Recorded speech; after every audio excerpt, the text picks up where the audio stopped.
Hello viewers, welcome to our channel. నేను మీ చరణ్ పరిమి. కోల్కతా అత్యాచార case విషయంలో ప్రభుత్వం చేసిన అనేక తప్పులు అవి ఏంటి అనేది మళ్ళీ మనం ఒకసారి సమీక్షించి చూద్దాం. అంటే ఇప్పటిదాకా ఆ సంఘటనలు ఏమేమి జరుగుతున్నాయో ప్రతిదీ కూడా మనం ఎప్పటికప్పుడు అప్డేట్ ఇస్తూనే ఉన్నాము. దానికి సంబంధించిన వివరాలు కూడా ఎలా జరిగి ఉండొచ్చు అనే విషయాలు కూడా మనం మాట్లాడుతూ వచ్చాం. మంచి విశ్లేషణలు అయితే చేశాం. ఆ గత వీడియోలో మీరు చూడండి. అయితే ఇప్పుడు ఏంటంటే ఓవరాల్గా ఇదంతా గమనించి చూసినప్పుడు ప్రస్తుతం మమతా బెనర్జీ గారు ఈ విషయంలో పూర్తి స్థాయిలో ఆవిడ ఒంటరైపోయారు. ఆవిడకి పూర్తి స్థాయి వ్యతిరేకత వచ్చేసింది. ఏ పార్టీ నుంచి కానీ, అలాగే ఆమె సొంత పార్టీ నుంచి కానీ, అలాగే ప్రజల నుంచి కానీ, వెస్ట్ బెంగాల్ ప్రజల నుంచి కానీ, వైద్యుల నుంచి కానీ అలాగే కేంద్రం నుంచి కానీ ఎటువంటి సపోర్టు లేదు, ఎటువంటి మద్దతు ఆవిడకి లేదు. పూర్తిగా ఒంటరిగా ఆవిడ ఎందుకయ్యారు, ఆవిడ చేసిన తప్పులేంటి, సో ఇక్కడ ఏమేమి విషయాలు జరిగితే ఇలా జరగాల్సి వచ్చింది అనేది మనం ఒకసారి గమనించి చూస్తే, మొదటగా వచ్చేసి డాక్టర్ ఎవరైతే ప్రిన్సిపాల్ ఉన్నారో ఆ ప్రిన్సిపాల్ సందీప్ ఘోష్ ఆయనని పదవి నుంచి ఆయన రాజీనామా చేయడము, అలాగే వేరే చోట పదవి ఇవ్వడము, ఇది మమతా బెనర్జీ గారు చేసిన ఒక తప్పు. ఎలా వచ్చింది అనేది క్వశ్చన్ వచ్చింది. తర్వాత ఇప్పుడు సుప్రీంకోర్టు ఆయన లాంగ్ లీవ్ పెట్టమని అడిగింది. అయితే ఇప్పుడు ఏం జరిగిందంటే లాంగ్ లీవ్లు కాదు, మిమ్మల్ని పీకేస్తున్నామని చెప్పేసి ప్రభుత్వం మళ్ళీ తన స్టాండ్ మార్చుకుంది. ఆయన ఇమీడియట్గా రాజీనామా చేస్తే మళ్ళీ ఆయన కాపాడింది ఈ ప్రభుత్వమే, ఆయనకు వేరే చోట పదవి ఇచ్చింది ఈ ప్రభుత్వమే. తిరిగి ఆయనకి ఇప్పుడు మీరు పదవి నుంచి పీకేస్తున్నాం, ఇంట్లో కూర్చోండి చెప్పేసి ఆయన జాబ్ను తొలగించడం జరిగింది. ఆయనకి ఇక జాబ్ లేదు. దాంతోపాటు ఈ ఆర్జీకర్ మెడికల్ కాలేజీకి కొత్తగా వేరే కాలేజీ నుంచి ప్రిన్సిపాల్ని కూడా అపాయింట్ చేయడం జరిగింది. అలాగే కోల్కతాలో ఉన్న చాలా కాలేజీలు ఉన్నాయి కదా, మెడికల్ కాలేజీలు. సో వీటన్నిటిలోనూ ప్రిన్సిపాల్స్ని అయితే మార్చారు. అనేక సిబ్బందిని కూడా, డిప్యూటీస్ని, ఇతర సిబ్బందిని కూడా మార్చడం అయితే జరిగింది. సో ఈ బదిలీలు పెద్ద ఎత్తున ఒక్కసారిగా చేశారనమాట. ఎందుకు చేశారంటే ఈ విమర్శలకి ఇప్పుడు ఏవైతే జరుగుతున్నాయో వీటికి చెక్ పెట్టడం కోసం. చాలా కాలంగా ఒకే చోట ఒక వ్యక్తి పనిచేస్తూ ఉన్నాడంటే ఆయనకంటూ ఒక కోటరీ నిర్మించుకుంటాడు, ఆయనకంటూ ఒక ముఠా తయారైపోయి ఏ అక్రమం చేయడానికైనా ఒక వెసులుబాటు ఉంటుంది. సో దాన్ని బ్రేక్ చేయాలి అంటే ఈ విధంగా ఎప్పటికప్పుడు ఈ ట్రాన్స్ఫర్లు అనేవి అందుకే పెడతారు ప్రభుత్వ శాఖల్లో. కానీ కొంతమంది తమ ఇన్ఫ్లుయెన్స్ ఉపయోగించి ఆ ప్రభుత్వ శాఖల్లో పాతుకుపోయి ఉంటారనమాట. సో అక్కడే అవినీతి క్రియేట్ అవుతూ ఉంటుంది, అక్కడే లంచాలు కావచ్చు, అలాగే ఇలాంటి ఎక్స్ప్లాయిటేషన్ కావచ్చు, ఇవన్నీ జరుగుతూ ఉంటాయి. సో దాన్ని బ్రేక్ చేయాలి అంటే ఇటువంటి చర్యలు అవసరం. సో చాలా లేటుగా ఇలాంటి చర్యలకు దిగారు. పోనీ ఇప్పుడైనా వచ్చినందుకు సంతోషం. సో ఇదొక విషయం. అయితే తర్వాత డాక్టర్స్ సమ్మె మీద నిరసనలు, అంటే డాక్టర్స్ ఎవరైతే ఇప్పుడు ఆ అమ్మాయి అన్యాయంగా చనిపోయిందో ఆవిడ చావుని నిరసిస్తూ ఈ విధంగా జరిగింది ఈ సంఘటన అని దాన్ని నిరసిస్తూ అనేక మంది ట్రైనీ డాక్టర్లు, అలాగే డాక్టర్లు వేరే హాస్పిటల్స్లో చేస్తున్న వాళ్ళు కూడా రాష్ట్ర వ్యాప్తంగా కూడా పెద్ద ఉద్యమం లేవదీశారు. వచ్చి ఈమెకు న్యాయం జరగాలి అని చెప్పేసి రోడ్డు ఎక్కారు. అది చూసి అనేక మంది స్టూడెంట్స్ కూడా వచ్చారు.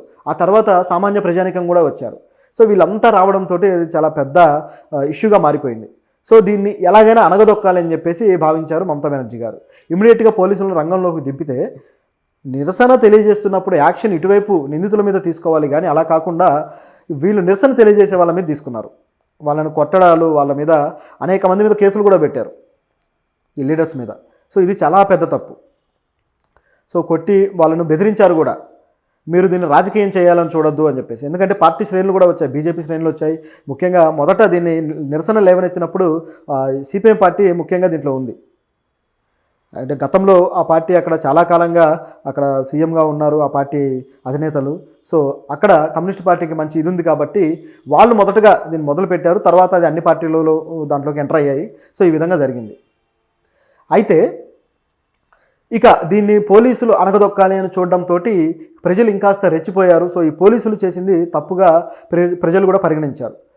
పైగా ఇప్పుడు ప్రజలు ఏం డిమాండ్ చేస్తున్నారంటే, ఈ పోలీసులు ఇక మాకు వీళ్ళు రక్షణ కల్పించక్కర్లేదు, వీళ్ళు వద్దు, మాకు సిఆర్పిఎఫ్ దళాలు కావాలి, లేదా ఆక్టోపస్ దళాలు, సో ఇటువంటి కేంద్ర దళాలు వచ్చి మాకు రక్షణ కల్పించాలి మా రాష్ట్రంలో అని చెప్పేసి ఈ ధర్నా చేస్తున్న డాక్టర్లు కావచ్చు, మిగతా వాళ్ళు కావచ్చు అడుగుతున్నారు.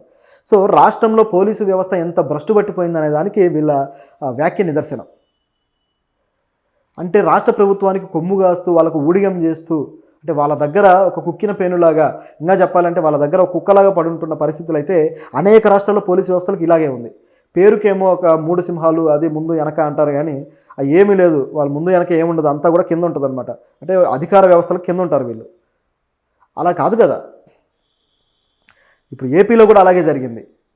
సో అందుకే 16 మంది ఎస్పీలకి పనిష్మెంట్ కింద వాళ్ళకి పోస్టులు ఇవ్వకుండా ఆపేశారు. సో ఇలా జరుగుతూ ఉంటాయన్నమాట. సో దీన్ని కంట్రోల్ చేయాల్సిన అవసరం అయితే చాలా ఉంది. సో ఈ విధంగా మమతా బెనర్జీ గారికి సపోర్ట్ చేసినందుకు వీళ్ళకు కూడా గట్టిగానే దొబ్బులు పడుతున్నాయి ఇప్పుడు. సో ఇందులో కూడా గమనిస్తే ఆ రోజు ఆ సంఘటన జరిగిన రోజు డ్యూటీలో ఉన్న ఆ హాస్పిటల్లో డ్యూటీలో ఉన్న 2 కమిషనర్లని సస్పెండ్ చేశారు. వాళ్ళతో పాటు ఇన్స్పెక్టర్ని కూడా సస్పెండ్ చేశారు, అంటే ఈ కేసును డీల్ చేస్తున్న ఇన్స్పెక్టర్ని కూడా. సో మనం ఆల్రెడీ గత వీడియోలో చెప్పుకున్నాం, ఆ నిందితుడికి ఇన్స్పెక్టర్కి మధ్య కొన్ని సంబంధాలు ఉన్నాయి అని చెప్పేసి. అది ఏంటి అదని గమనించి చూస్తే అసలు వాళ్ళిద్దరూ ఫోటో దిగటం ఏంటి, ఏ విధంగా వచ్చిందని చూస్తే ఆ నిందితుడు ఎవరైతే సంజయ్ రాయ్ ఉన్నాడో అతను పోలీస్ వాలంటీర్ అనమాట. అంటే వాళ్ళకి ఇన్ఫర్మేషన్ ఇవ్వడానికి, ఇన్ఫార్మ్ చేయడానికి వీటి కోసం ఉపయోగించే వ్యక్తి, ఇన్ఫార్మర్ అంటాము. అలాగే కొన్ని రకాల యాక్టివిటీస్ కూడా అతనితో చేయిస్తూ ఉంటారు. సో ఇటువంటి ఒక క్రిమినల్ లేదా క్రిమినల్ మైండ్ సెట్ ఉన్నోడు, పనికిమాలిన ఎదవ, ఇలాంటి వాడిని వీళ్ళు ఈ విధంగా వాలంటీర్గా పెట్టుకున్నారు ఈ వ్యవస్థ అనేది ప్రశ్న. పోలీసుల మీద కూడా ఇందుకే గట్టిగా ప్రజలంతా దుమ్మెత్తిపోస్తున్నారనమాట. ఇది అక్కడ జరుగుతున్న పరిస్థితి. సో ఇది మాత్రమే కాదు, ఇక మరొక విషయం కూడా, ఈ నిరసనలు పెంచకుండా ఉండటానికి మరొక యాక్టివిటీ కూడా చేశారు. అది కూడా విమర్శల పాలైంది. ఏం చేశారంటే ఆ రోజు వాళ్ళు నిరసనలు మొదలుపెట్టిన రోజు ఒక మ్యాచ్ ఉందన్నమాట, అది ఫుట్బాల్ మ్యాచ్. అది కూడా మోహన్ బగాన్ అనే ఒక టీంకి, అలాగే ఈస్ట్ బెంగాల్ అనే టీంకి. సో వీటి మధ్య మ్యాచ్ ఉంటే ఈ మ్యాచ్ని జరగకుండా ఉండటం కోసం ఒక రద్దు చేసి పడేశారు పూర్తిగా, మ్యాచ్ లేదు అని చెప్పేసి. ఎందుకంటే వెస్ట్ బెంగాల్లో క్రికెట్ ఎంత ఉంటుందో ఫుట్బాల్ అంత ఉంటుంది. నిజం చెప్పాలంటే క్రికెట్ కన్నా ఫుట్బాల్కి ఎక్కువ ఆదరణ ఎక్కువ. సో అక్కడ బాగా ఫుట్బాల్ని ఆడుతూ ఉంటారు. ఫుట్బాల్ టీంలో కూడా, నేషనల్ టీంలో కూడా ఈ ప్రాంతం నుంచి ప్లేయర్స్ ఉంటారు గమనిస్తే. సో అంత వాళ్ళ ప్రైడ్, వాళ్ళ స్టేట్ ప్రైడ్గా దాన్ని ఫీల్ అవుతూ ఉంటారు. సో అటువంటి ఫుట్బాల్ మ్యాచ్ని చూడకుండా ఆపేసేసరికి ఒకసారిగా అలజడులు చెలరేగాయి. ఎందుకు ఈ మ్యాచ్ని రద్దు చేశారనేది గమనించి చూస్తే, ఈ ఫుట్బాల్ మ్యాచ్ జరిగేటప్పుడు ఆడియన్స్ అందరూ వచ్చేసి ఈ ఏదైతే హత్య జరిగిందో దీనికి నిరసనలు తెలియజేస్తారు. వీళ్ళందరూ ఇక్కడ మొబిలైజ్ అయిన తర్వాత ఇది ఒక గ్రూప్ లాగా తయారైపోతారు, ఇది పెద్ద స్థాయిలో వెళ్తుందేమో ఈ నిరసనలు అని భయపడ్డారు. ఎందుకంటే మ్యాచ్ చూడడానికి 1000 మంది వస్తారు కదా. సో 1000 మంది ఒకేసారి నిరసన తెలియజేస్తే దాని ఇన్ఫ్లుయెన్స్ అనేది మళ్ళీ బయట సమాజంలో ఉంటుంది. సో ఖచ్చితంగా నిరసన 10 రెట్లు ఎక్కువ అయ్యే అవకాశం ఉంటుంది. కాబట్టి దాన్ని కంట్రోల్ చేయడం కోసం ఆవిడ ఇలాంటి చర్య తీసుకున్నారు. ఇది కూడా విమర్శల పాలైంది, మమతా బెనర్జీ గారు చేసిన చర్య. సో దీంతోపాటు మమతా బెనర్జీ గారి క్యాబినెట్లో ఉన్న మినిస్టర్ ఆయన ఉదయన్ గుహ.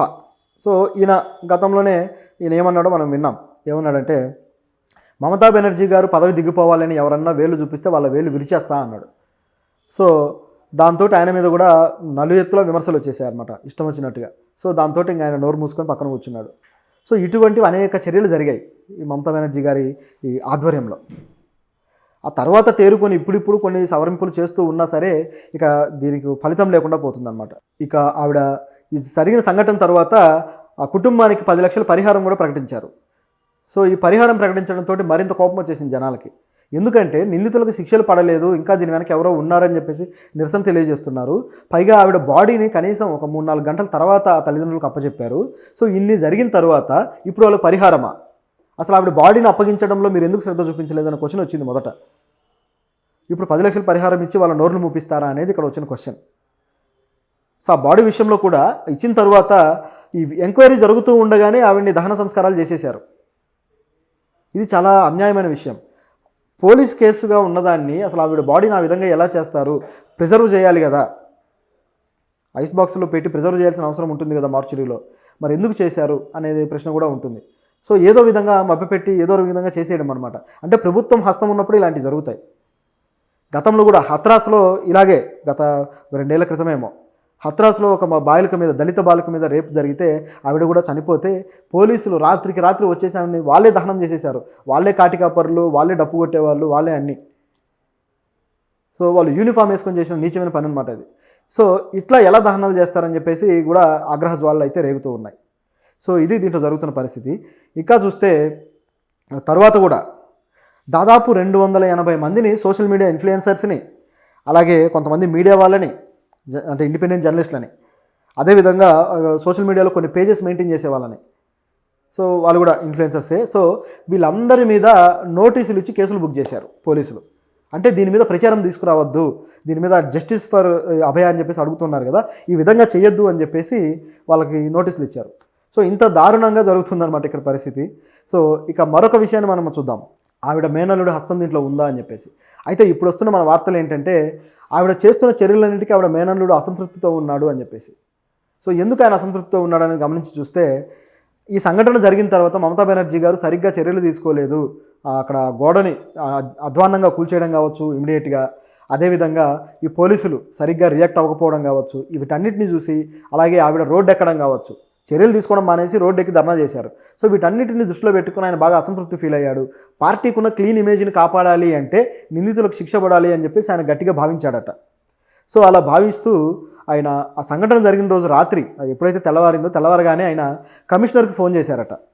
ఆయనకి ఇన్ఫర్మేషన్ రావడము, కమిషనర్కి ఫోన్ చేసి మీరు చర్యలు తీసుకోండి అన్నారట. అయినా సరే సరైన చర్యలు తీసుకోలేదనేది వార్త. కాకపోతే సంఘటన జరిగిన తర్వాత అక్కడ అథారిటీస్తో పాటు ఫస్ట్ కాల్ ఈయనకెందుకు వెళ్ళింది, సో ఈ హాస్పిటల్లో ఈయన ప్రాధాన్యత ఏంటి అనే క్వశ్చన్ కూడా ఉందనుకోండి.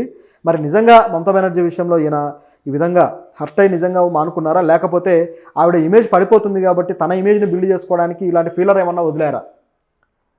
ఎందుకంటే ఆవిడ వారసుడిగా ఇక రావాల్సింది ఆయనే కాబట్టి తన ఇమేజ్ని ఇటువైపు బిల్డ్ చేయడానికి ఫీలర్ ఏమన్నా వదిలేరా అని డౌట్ వస్తుంది. ఎందుకంటే ఈ ఆర్గన్ ట్రాఫికింగ్ సంబంధించి ఎక్కువగా ఆయన పేరే వచ్చింది, అభిషేక్ బెనర్జీ.